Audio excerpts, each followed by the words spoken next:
मैया मथानी चलाएगी तो कन्हैया की उंगली नहीं टूट जाएंगी। तो मैया ने मथानी रख दी और लाला ने बहुत प्यार से बोला, मैया को दूध पीनो है। अच्छा, चूल्हे पे दूध चढ़ा है, चूल्हे पे गैया का दूध पिएगा गंगी का? ना, मुझको तो तेरो ही दूध पीनो है। देखो जरा मैया यशोदा कितनी भाग्यशाली हैं कि मैया का दूध भगवान श्री कृष्ण मचल रहे हैं, मैया तो दूध पिलाए दे। अब मैया लेके गोद में बैठ गई, कन्हैया को गोद में लिटाया और अपना पयोधर भगवान के मुंह में दे दिया। अब भगवान बड़े प्रेम से मैया का स्तनपान कर रहे हैं, दूध पी रहे हैं। और मैया यशोदा लाला को देख रही है और कन्हैया भी मैया यशोदा को देख रहे हैं। कन्हैया मैया यशोदा की माथे की बिंदिया निकाल के दूध पीते जा रहे हैं। आपने देखा होगा छोटे छोटे बच्चे दूध पीते जाते हैं और मैया के कहीं नाक में उंगली डालेंगे, कहीं वो मुंह में उंगली डालेंगे, कहीं कान में उंगली डालेंगे, कहीं बाला पकड़ के खींचेंगे, कहीं माथे की बिंदी निकाली भगवान ने और मैया की बिंदी निकाल के अपने माथे पे लगाई ली। मैया बोली, लाला तू दूध पी चुपचाप, बिंदी मोको दे दे। अब भैया मैया तो यशोदा जो हैं दूध पिला रही हैं, अभी लाला से लाड़ लड़ा ही रही थी, माँ बेटे का प्यार चल ही रहा था कि चूल्हे पर मैया ने दूध पकाने के लिए रखा था। वो मैया यशोदा जो थी ना, वो दूध पकाती थी। 100 गायों का दूध निकालकर मैया 50 गायों को पिलाती थी। 50 गायों का दूध निकालकर मैया 25 गाय को पिलाती थी। 25 गायों का दूध निकालकर मैया 5 गायों को पिलाती और 5 गाय का दूध निकालकर 2 गैयों को पिलाती और दोनों का निकालकर 1 गंगी को पिलाती और गंगी का दूध लगाकर उसे पकाकर फिर श्री कृष्ण को मैया यशोदा पिलाया करती थी। इस तरह मैया यशोदा दूध पिलाती थी कन्हैया को। गाय का दूध पीते थे, जिस गाय का दूध पीते थे उस गाय का नाम था गंगी, गंगी गाय। भगवान उसके थन को अपने मुंह पे लगा करके और थन से ही जैसे मैया का दूध पीते हैं ऐसे गैया का भी दूध पी लेते थे, जैसे बछड़ा पीता है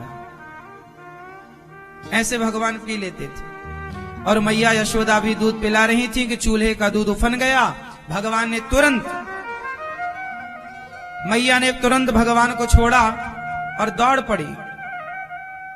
चूल्हे का दूध उतारने मैया गई अपने कन्हैया को छोड़कर। तो कन्हैया बोले, अच्छा मैया मुंह को छोड़कर तो चूल्हे का दूध उतारती है, चूल्हे के दूध से प्रेम है। भगवान ने सोचा कि मेरी मैया संसार में ज्यादा उलझ गई है, दूध दही से कुछ ज्यादा ही मैया की आसक्ति हो गई है। तो भगवान ने सारी मटकियां तोड़ दी। जिस जिस मटकी से मैया का ज्यादा मोह था उस मटकी को भगवान ने तोड़ा। इससे क्या समझ में आया? आपका मन जहां ज्यादा लगता है भगवान उसी को हटा देते। इसलिए मन कहीं नहीं लगाना, मन भगवान में लगाओ। वस्तु में मन लगेगा तो वस्तु आपसे छिन जाएगी। इसलिए प्रेम भगवान से, मन भगवान में, वस्तु में मन नहीं हो। सारी मटकियां भगवान ने तोड़ दी। अब मैया छड़ी लेकर दौड़ी, लाला तैने सारी मटकी तोड़ी दारी के, आज तो को दंड दे के रहूंगी। अब भगवान भाग रहे डर के मारे। अब विचार करो कि जो भगवान 2 पग भूमि में दुनिया नापते हो, 3 पग भूमि में राजा बलि के यहाँ 2 पग में ही सब नाप लिए, वो भागेंगे तो मैया पकड़ पाएगी क्या? पर मैया पकड़ने के संकल्प से जब दौड़ी और जब मैया दौड़ रही है और भगवान भाग रहे हैं तो मैया ने सोचा पकड़ के ही रहूंगी। जब भक्त ये भाव बना लेता है कि प्रभु को पकड़ के ही रहना है तब भगवान कृपा करते हैं और खुद पकड़ में आ जाते हैं। जैसे मैया तो पकड़ नहीं सकती थी पर प्रभु ने कृपा किया और भगवान पकड़ में आ गए। कृपा, जब भगवान पकड़ में आएंगे तो कृपा के बल पर, कोई हमारी भक्ति का बल नहीं है, कोई हमारा बल नहीं कि हम भगवान को पकड़ सके। कृपा भगवान करेंगे तो पकड़ में आएंगे। और भगवान ने कृपा की, मैया ने पकड़ लिया और भगवान श्री कृष्ण को बांधने लगी मैया। जो दुनिया को बांधने वाले भगवान हैं, जो दुनिया को बंधन से मुक्त करने वाले भगवान हैं, आज उन्हें मैया यशोदा बांध रही है। वाह! जो ब्रह्मा के बांधे नहीं बंधता, जो शिव के बांधे नहीं बंधता, आज वो मैया के बांधे बंध रहा है। देखो जरा, धन्य भगवान अद्भुत लीला करते हैं। बंध रहे हैं भगवान, मैया यशोदा बांध रही है, पर बांधने चली तो 2 अंगुल रस्सी कम पड़ गई। 2 अंगुल। अहमता और ममता, अभिमान। जब अभिमान होता है तो भगवान बंध नहीं पाते।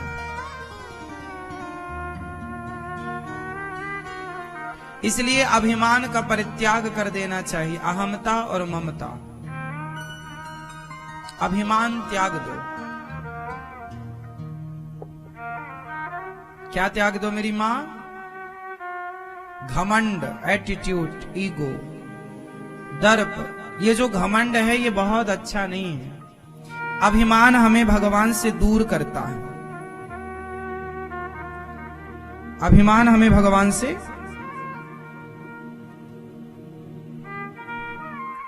दूर करता है। इसलिए हमें अभिमान का परित्याग कर देना चाहिए। अभिमानी ठीक नहीं है। सब कुछ प्रभु के हवाले कर दो। किसका घमंड करें हम? क्या है हमारे पास? हमारा कुछ भी नहीं है, फिर भी ना जाने किस बात की अकड़ है। जो व्यक्ति घमंडी होता है ना, वो बहुत दुखी होता है। आजकल तो फैशन में ही लोग घमंड करते हैं, एटीट्यूड में रहते हैं। जरा गाड़ी बंगला भगवान ने जरा कुछ दे दिया, घमंड। देखो, बड़ा हुआ सो क्या हुआ, जैसे पेड़ खजूर, पक्षी को छाया नहीं और फल लागे अति दूर। बड़ा इतना भी क्या कि किसी के काम ही ना आए। अच्छा बताओ, समुद्र बड़ा है कि नदी बड़ी है? मैया, कौन बड़ा? समुद्र बड़ा है। बड़ा है समुद्र, छोटी है नदी। पर बताओ, काम कौन आता है, बड़ा समुद्र या छोटी नदी? नदी छोटी है, पर काम, समाज के काम तो नदी आती है। समुद्र के पानी से तो कोई एक व्यक्ति भी प्यास नहीं बुझा पाता, जबकि नदी के पानी से सब प्यास बुझाते हैं। नदी का पानी पीने योग्य है, जबकि समुद्र का पानी पीने योग्य नहीं। नदी छोटी है पर सबके काम आती है, समुद्र बड़ा है पर किसी के काम नहीं आता। तो ऐसा बड़ा होके भी क्या करोगे कि आप किसी के काम ना आए? छोटे ही रहो, किसी के काम तो आओ। इसलिए समुद्र जैसा खारा होने से अच्छा है नदी जैसा मीठा रहो।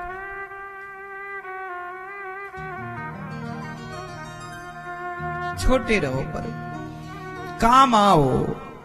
अभिमान बड़ा बनाता तो है आपको, बड़ा बन गए तो अभिमान आ गया, लेकिन वो अभिमान आपका नुकसान करेगा। रावण का नाश क्यों हुआ? क्योंकि रावण जरूरत से ज्यादा अभिमानी था। रावण को लगता था मेरे को कोई जीत ही नहीं सकता, जो मन आए करता था। अभिमानी वही करता है जो उसके मन आता है, और वही उसके पतन का कारण बनता है। रावण को लगा मैंने तो देवताओं को जीत लिया, ये राम तो जंगल में रहने वाला मानव है, वो कौन है? हल्के में ले लिया रावण ने राम को, और नाश हो गया रावण का अभिमान के कारण। समाज में उन लोगों का नाश हो जाता है जो जरूरत से ज्यादा अभिमानी होते हैं। इसलिए अभिमान नहीं, ईश्वर ने जो दिया है उसे अभिमान से स्वीकार नहीं करो, उसे भगवान की कृपा मानकर स्वीकार करो कि जो है वो कृपा है ईश्वर की, हम पर बहुत बड़ी कृपा है। अच्छा एक बात बताओ, आप किसी को 2 रोटी दे रहे हैं तो आप अभिमान करें, अरे मैंने तो तेरे को पेट भर खिलाया, मैंने तो तुझे ये दिया ना।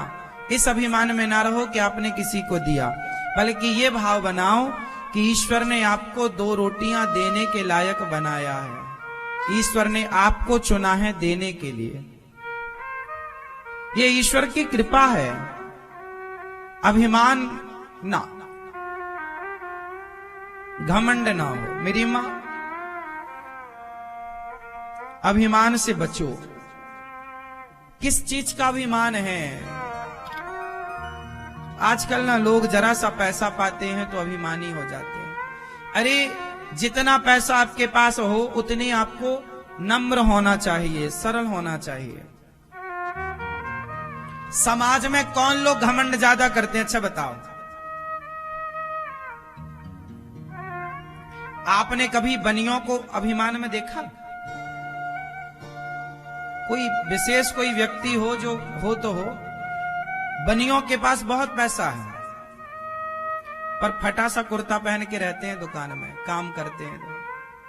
उनको देख के कोई कह नहीं सकता कि ये बहुत पैसे वाले हैं।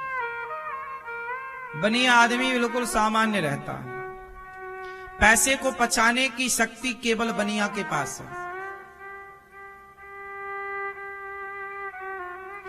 बनिया के अतिरिक्त किसी के भी पास पैसा आया तो वो उफान मारता है,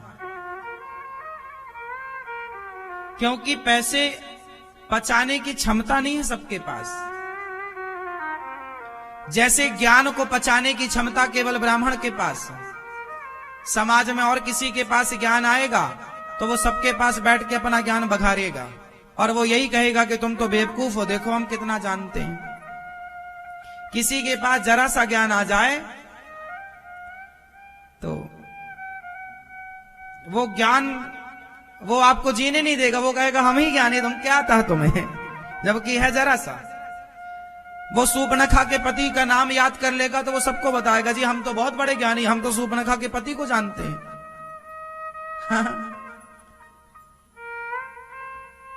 कुछ लोग होते हैं ना कि किसी किसी के बाप दादों का, उनके पिता का नाम क्या था, राम जी के पिता का नाम क्या, दशरथ जी के पिता का नाम क्या, उनके पिता का नाम क्या, तो उनको लगता देखो हम सब जानते हैं, हम बड़े ज्ञानी हैं। ब्राह्मण ज्ञान को पचा सकता है, क्षत्रिय बल को पचा सकता है, वैश्य पैसे को पचा सकता है, शूद्र सेवा को पचा सकता है। ब्राह्मण के पास ज्यादा पैसा आ जाए तो वो पचा पाना बड़ा कठिन है उसको, क्योंकि ब्राह्मण ज्ञान पचा सकता है, पैसा नहीं। इसलिए पैसा जब आपके पास आए तो आपको सरल बनना है, सहज बनना है, दिखावे में नहीं उलझना। बनिया आदमी दिखावे में नहीं उलझता। उसके पास जितना चादर होती उतना विवेक से, बहुत दिमाग से काम करता है वो। इसलिए देखा आपने, बनिया लोग अपना धन धान्य से संपन्न होते हैं, छोटी सी दुकान में भी वो खुश रहते हैं। क्यों? क्योंकि वो बहुत हिसाब किताब से चलने वाले लोग हैं, उनका फिजूल खर्चा नहीं होता। आपको भी चाहिए कि आप भी पैसे भगवान दें तो गंभीर बनो, सरल बनो। आम जब पेड़ में, आम में जब फल, आम के वृक्ष में जब आम के फल आ जाते हैं और जब फलों से भर जाता है आम का पेड़, तो वो झुक जाता है, डालियां उसकी। आंवले का पेड़ भी झुक जाता है, केले का पेड़ भी झुक जाता है। तो ईश्वर जितना आपको धन दें उतना आप झुकिए, उतने सरल बनिए, सहज बनिए। समाज को राम राम करना ना छोड़िए, समाज से मिलना जुलना ना छोड़िए। पैसा आ गया है साहब, ज्यादा गर्मी न रखिए। पैसा तो चंचल है, आज है कल रहेगा, इसकी गारंटी नहीं, पर हमारे आपके संबंध तो आज भी हैं कल भी रहेंगे। पैसों के चक्कर में संबंध नहीं बिगाड़ने चाहिए, रिश्ते नहीं बिगाड़ने चाहिए, हाँ या ना। और जिंदगी को रियल जीना चाहिए, दिखावे की जिंदगी ना हो। कुछ लोग क्या कहते हैं कि कुछ लोग ना बाहर से बड़ा बंगला है, बड़ी गाड़ी है, पर भीतर खाने को भरपेट रोटियां भी नहीं है। दिखावे की जिंदगी नहीं। आपने 50 लाख की गाड़ी खरीदी और आपके पास था 5 लाख और 45 लाख का लोन लिया आपने। ये बेवकूफी है या समझदारी है? अरे 50 लाख की गाड़ी लेने की जरूरत क्या थी? 10 लाख की भी गाड़ी आती है।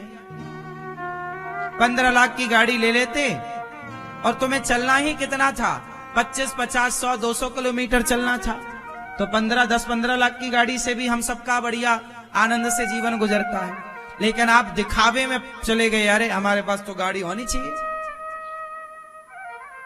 जीवन दिखावे के हिसाब से ना हो, जीवन आवश्यकता के हिसाब से होना चाहिए। हमारी जरूरत कितनी है? यदि हमारी जरूरत 10,000 की, हमारी जरूरत 500 रुपए की साड़ी से पूरी हो रही है, तो हम 5,000 की साड़ी में क्यों पैसा बर्बाद करें? हमारी जरूरत जितनी है हम उतना कार्य करें।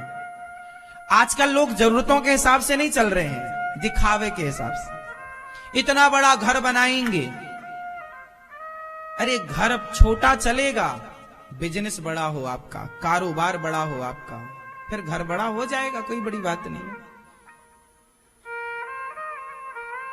घर वर तो ठीक है, घर बड़ा हो अच्छी बात है, धीरे धीरे घर बने अच्छी बात है, पर कर्जा लेके 20 लाख रुपए का कर्जा लिया, चुकाया 40 लाख रुपए। ठीक है, बैंक लोन थोड़ा बहुत लेना भी चाहिए, ठीक भी है कि प्रॉपर्टी सेव हो जाती है उससे, लेकिन उतना ही पांव पसारो कि बाद में बैंक ये ना कहे कि हम तुम्हारा घर नीलाम कर देंगे। वो नीलामी, कुछ लोग गाड़ियां खरीद तो लेते हैं, बाद में बैंक उठा के ले जाती है, नीलाम कर देती है। घर बनवा लेते हैं कर्जा लेकर, नहीं चुका पाते, बैंक नीलाम कर। तो ये स्थितियां पैदा ना हो, कहने का अर्थ ये है चादर जितना हो उतना पांव पसारा जाए और दिखावे की जिंदगी से बचना चाहिए। हमारा पड़ोसी कितना बड़ा आदमी है, हमारा पड़ोसी कितना धन्ना सेठ है, हमें कोई मतलब नहीं। हम जो कर रहे हैं, हमारे पास क्या है, हमें अपने को देखना है। आप देखते दूसरों को है, इसलिए आप परेशान हैं। आपका दोस्त 50 लाख की गाड़ी लाया, तो आपको लगा चलो पापा का एक खेत बेच देते हैं, एक प्लॉट बेच देते हैं, हम भी गाड़ी ले आते हैं। अरे खेत बेचकर, प्लॉट बेचकर गाड़ी खरीदना, इससे बड़ी मूर्खता नहीं है। गाड़ी आप 50 लाख की खरीदोगे तो खरीदने के 1 घंटे बाद वो गाड़ी 45 लाख की है। 5 लाख रुपए 1 घंटे में कम हो गए, हाँ या ना? शोरूम से बाहर आते ही गाड़ी के 5 लाख रुपए कम हो गए, बोलो हाँ या ना? 1 महीने बाद 10 लाख रुपए कम हो गए, 1 साल बाद 15 लाख रुपए कम हो गए। उस गाड़ी के पैसे कम होने हैं, और जो खेत तुमने बाप का बेच दिया, जो प्लॉट तुमने बाप का बेच दिया, वो हर घंटे उसकी कीमत बढ़नी है। तो प्लॉट बेचकर गाड़ी खरीदना, ये समझदारी कहां से है? इसलिए अपनी इच्छाओं पर लगाम लगाओ। प्रॉपर्टी ना बेचो, बाप की संपत्ति को बनाओ, उसे बिगाड़ो मत, हाँ या ना? मैया, आप भी अपने पति से मत बोला करो कि हमें 5,000 की साड़ी दिलाओ, 10,000 की साड़ी दिलाओ। साड़ी 10,000 की पहनना समझदारी नहीं है।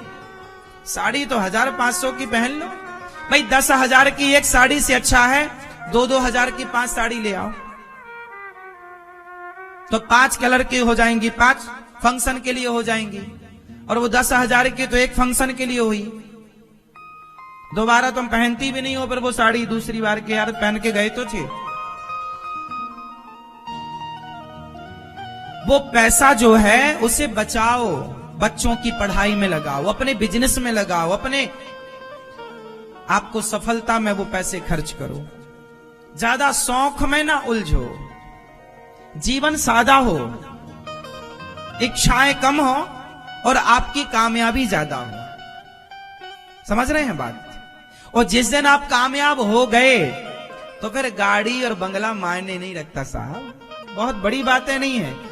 आपकी कामयाबी मायने रखती है। यदि आप कामयाब हो गए, देखो जब तक कामयाब नहीं है उसमें आपको जोर लगा के चलना है। जब आप कामयाब हो गए, मैच्योर हो गए, समझदार हो गए, फिर तो गाड़ी बंगला आपके आगे पीछे बहुत रहेंगे। लेकिन आप अभी सफल हुए नहीं, और बाप की संपत्ति बेचना चालू। आपका पति कमाता 20,000 है और तुम्हें 5,000 की साड़ी चाहिए, तब तो पति के बाल जल्दी गिर जाएंगे, तब तो पति समय के पहले बुढ़ा हो जाएगा, तुम्हारी इच्छा ही पूरी करता रहेगा। इसलिए उसकी कमाई के अनुसार खर्च करो और 2 पैसे महिलाएं आप बचाओ। बुरे वक्त भगवान ना करे आपके परिवार में, आपके घर में कोई बुरा समय आए, पर आए तो आपके पास इतना पैसा हो कि दूसरों के सामने हाथ ना पसारना पड़े। ये गृहस्थी ऐसी चलती है साहब। स्त्रियां को, वो स्त्रियां बहुत अच्छी मानी जाती हैं जो पैसों को बचाएं। वो स्त्रियां बहुत थर्ड क्वालिटी की हैं जो पैसे उड़ाएं। पैसा पति ने दिया, तुमने उड़ा दिया।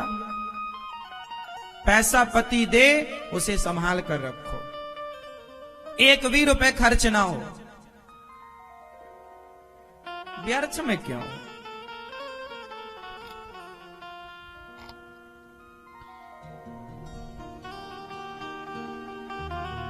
भगवान अभिमान से बचने का हमें कह रहे हैं, हमको बचना चाहिए। वैसे भी हम माटी हैं, अभिमान किसका करें? मरने के बाद हमारी क्या बच जाएगी? राख। और जब राख बन, हम सब लोग जितने यहां बैठे सुन रहे हैं या टीवी पर सुन रहे हैं, बताओ हम सब भविष्य में राख बन जाएंगे या नहीं? तो जब हम राख बन ही जाएंगे तो घमंड किसका करें? इसलिए सादा जीवन उच्च विचार। कितने लोग मेरी इस बात से सहमत हैं? कम खर्चे का जीवन हो, सादगी हो, पैसे खर्च ज्यादा ना हो। पैसे ईश्वर ने जरूरत से ज्यादा दिया है तो उड़ाओ मत, समाज की सेवा में लगाओ, सेवा करो, परोपकार करो।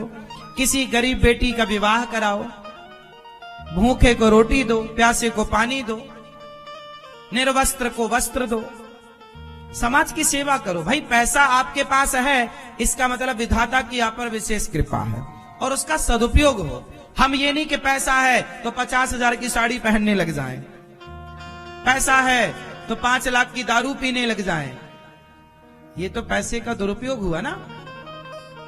मैंने सुना है मैया कि बड़े बड़े आदमी ना 5 लाख की दारू पीते हैं। 1 बोतल दारू 5 लाख की आती है, भगवान जाने वो कैसी होती होगी। सुना है मैंने कि 5 लाख की भी दारू आती है 1 बोतल। क्यों जी? सही है, सुना है मैंने।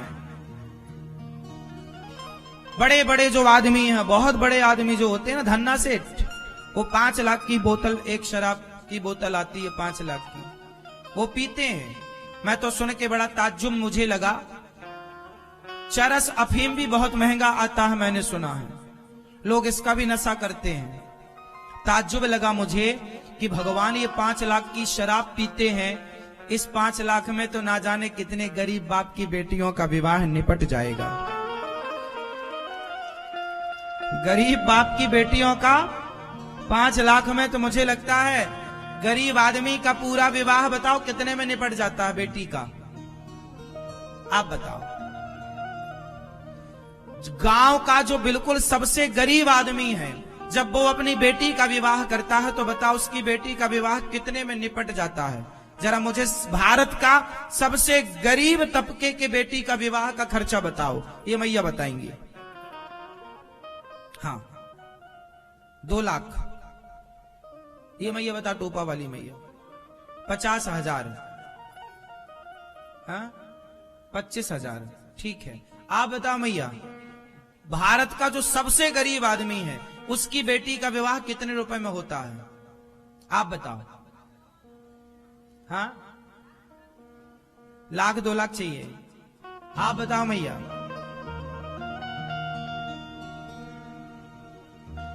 भैया ने सही बोला कि मैंने खुद देखा है, मैंने खुद देखा है, लगभग 25,000 से 30,000 के बीच में